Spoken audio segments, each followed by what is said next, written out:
Yeah, that's good. Okay. So, how would you describe cloud computing as we've come to define it at NEA? What does that encompass? So cloud computing is essentially IT services, IT provided as a service over the internet or corporate internet in a pay-by-the-drink sort of consumption model where IT resources can be consumed as needed and paid for as needed. And it refers to, there's really three main categories of cloud computing. There's platform as a service, infrastructure as a service, and software as a service. Software as a service is the basic application services provided over a cloud infrastructure. Infrastructure as a service refers to the compute resources provided as a service in a cloud infrastructure. And lastly, platform as a service refers to the basic building blocks for developing new applications or services based on some of these new cloud technologies. I want to back that up and focus on doing the first part again before you launch into defining each of the different segments of it. Let's just stop at the higher level so we have a good break point there. So do the first part and stop. IT as a service. Oh, I mean, okay. With the other information you put in there, but without going into software as a service, platform as a service. Okay. So, and then we'll dive into those a little bit later. Okay. So describe cloud computing. So cloud computing is essentially IT provided as a service over the internet or corporate internet in a pay-per-use or pay-by-the-drink consumption model. Perfect. Yeah, nice. That's really nice. Okay. So what kind of impact does cloud computing have on an IT organization? Is it profound? You know, to really exploit the full benefits of cloud computing, an IT organization really needs to re-architect their entire infrastructure from the ground up, from the compute services within the data center to the application services to the systems used by end users, whether it's handheld devices or PCs. All of these things really need to be rebuilt from the ground up to fully embrace and exploit the vision of cloud computing. So I want to think about that for a second. What is the best way for us to frame that?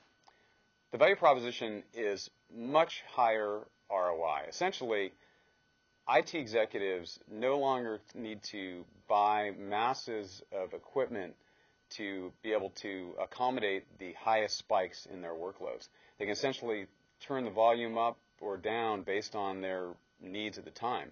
It's really IT as a utility, fully manifesting that vision. A term that we got familiar with 10 years ago has really arrived, manifested itself. I don't know. I totally lost you into that. I could tell you. You actually could have just stopped where you paused. Yeah. I looked at you and I felt like you were looking for more, and so sorry. No, that was good. We try it again. I don't know. Tell me about the value proposition again. So the value proposition of cloud computing is a much higher ROI, and essentially IT executives no longer need to buy a ton of equipment to accommodate their highest peak load requirements. They essentially can turn the volume up or down based on their compute resources based on their needs at the time. I'd like to do that one more time, just a little cleaner, but it was perfect as far as what you said. Okay. So the value proposition is a much higher return on investment. So no longer do senior IT executives need to purchase a massive amounts of equipment to accommodate their highest peaks in demand. They can turn the volume up or down of their compute resources based on the need and pay for them based on the need. That was perfect. Okay, so now we were going to go into the impact it's having on organizations and how that translates into an opportunity for us.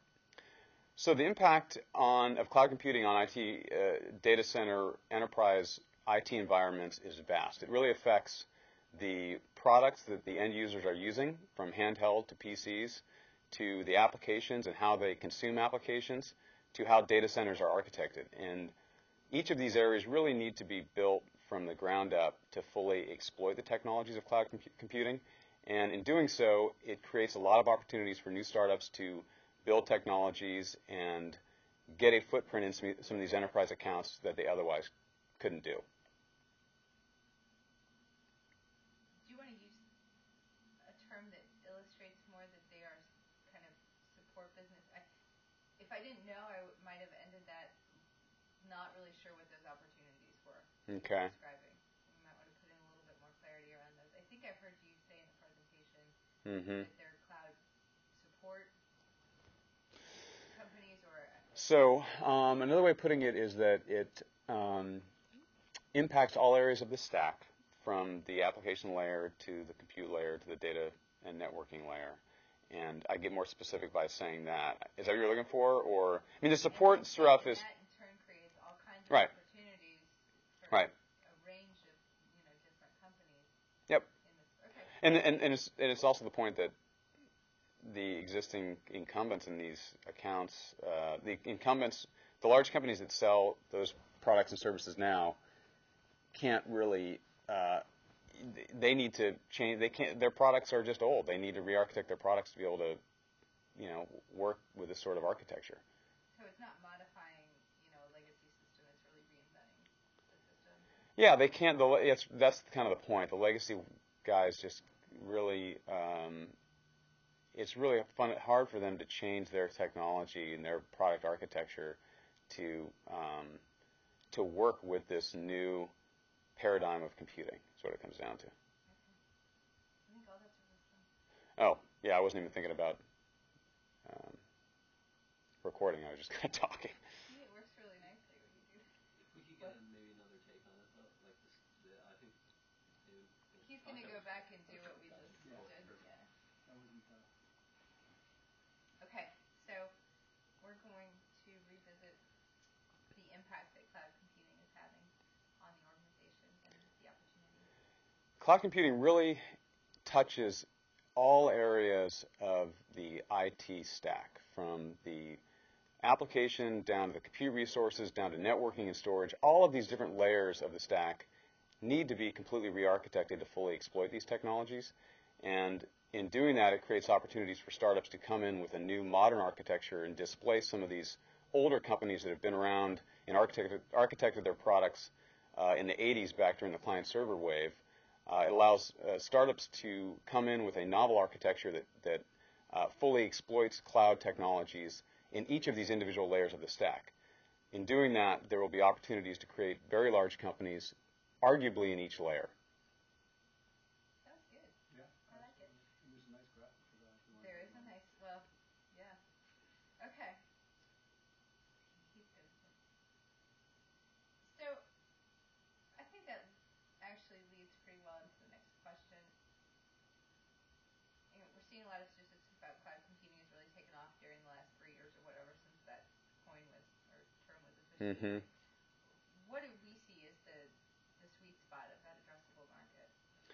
So, one of the great things about cloud computing is that it affects everybody. It affects everybody from the consumer who are running Gmail for their email as opposed to Microsoft Outlook running Exchange locally, to small businesses that are hosting their websites at a local service provider or even Amazon EC2, to large enterprise data centers that are enterprise customers that are embracing private clouds and cloud technologies for their internal purposes, or bursting workloads out to public clouds.